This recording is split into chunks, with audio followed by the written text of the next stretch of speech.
बड़ी खबर, शॉट्स दिखाएं इसके बगल में। यूक्रेनी मेजर जनरल दिमित्री मार्चेंको का बयान, गर्मियों के आखिर तक कब्जाए गए इलाकों को छुड़ा लेंगे, दिमित्री मार्चेंको ने कहा। एक्शन विजुअल्स प्ले ऑन करें। रूस के साथ बातचीत अब पॉइंट ऑफ नो रिटर्न पर है, दिमित्री मार्चेंको ने कहा। दिमित्री मार्चेंको जो कह रहे हैं, ये यूक्रेन के मेजर जनरल हैं, वो कह रहे हैं we have come to a point of no return.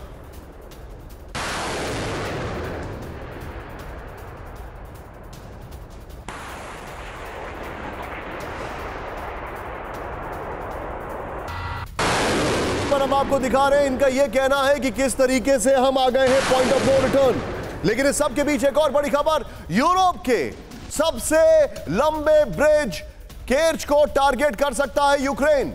यूक्रेनी मेजर जनरल दिमित्री मार्चेंको की धमकी, क्रीमिया और रूस के बीच रोड संपर्क काट सकता है यूक्रेन। रूसी सप्लाई लाइन तोड़ने के लिए रणनीति, अगर वो संभव हो तो ब्रिज के शॉट्स दिखाएं। ये बहुत बड़ी खबर है। सीधे आइए बिग वॉल पर, यहां पर ये मैं आपको जानकारी देना चाह रहा हूं। ये जो कर्च का ब्रिज है उस पर हमला बोलेगा यूक्रेन, ये इंफॉर्मेशन है। यूरोप का सबसे लंबा ब्रिज यूक्रेन का टारगेट नंबर 1 बन सकता है। नंबर 1, रूस को क्रीमिया से अलग करने के लिए यूक्रेन केर्च ब्रिज पर बड़ा हमला कर सकता है। यूक्रेन आर्मी के मेजर जनरल दिमित्री मार्चेंको का बड़ा बयान, पश्चिम से हथियार मिलते ही केर्च ब्रिज को निशाना बना सकता है यूक्रेन, ये इन्होंने कहा है। मैं जाऊंगा राहुल इस खबर के साथ, इस वॉल के साथ, जो पहले वाली खबर हमने दिखाई थी कि इन्होंने कहा कि हम सितंबर में हमला करेंगे। अभिषेक भाई के पास मैं चलूंगा। अभिषेक भाई, ये क्या सोचते हैं, रशिया कौन सी कंट्री है? मतलब I am sorry, he is Putin and that is Russia. ये कंफ्यूज कर रहे हैं क्या? क्योंकि अगर ये वहां पर उस ब्रिज को तोड़ेंगे तो इनको अंदाजा नहीं है कीव की पार्लियामेंट, कीव का presidential house, it's not unattainable. यह आपने खुद हमें बताया है। देखिए, एक बात बहुत ही क्लियर है कि अभी जो बातें आ रही हैं सामने, जो कहा जा रहा है इनकी ओर से, ये एग्जैक्टली अब इनके डोमेस्टिक ऑडियंस के लिए हो गई है। ये उनको ही अब समझाने की कोशिश कर रहे हैं, क्योंकि वहाँ पर अब लोग लौट रहे हैं। अब कीव में, अब लवीव में, अब पोल्तावा में, अब बाहर से जो छोड़ करके गए थे वो लौटना शुरू कर चुके हैं, तो वो फिर से आ रहे हैं। अब इनकी ये मजबूरी है कि उनको समझा के रखें कि हमने जो इतना दिन का ऑपरेशन किया उसमें हमको क्या मिला।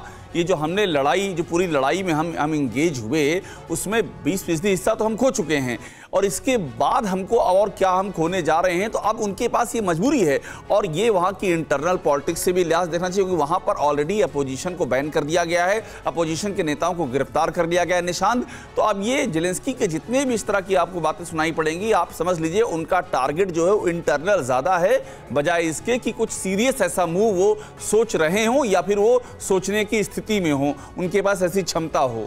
आप जो बता रहे हैं ये बड़ी खबर है। और रशिया का जवाब देखिए, 9 दिशाओं से हमले की तैयारी में रूस, ये यूक्रेन ने कहा है।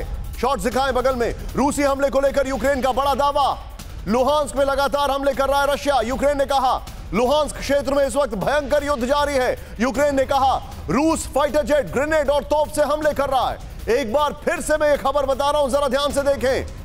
9 दिशाओं से हमले की तैयारी में रूस, यूक्रेन ने कहा। रूसी हमले को लेकर यूक्रेन का बड़ा दावा, लुहांस्क में लगातार हमले कर रहा है रूस, यूक्रेन ने कहा। लुहांस्क क्षेत्र में इस वक्त भयंकर युद्ध जारी है, यूक्रेन ने कहा। रूस फाइटर जेट, ग्रेनेड और तोप से हमले कर रहा है। शॉट्स दिखाएं प्लीज बगल में यहां पर। इसके बाद एक और बड़ी खबर, और वो बड़ी खबर यह है, रूस पर 2 अमेरिकी नागरिकों को बंधक बनाने का आरोप।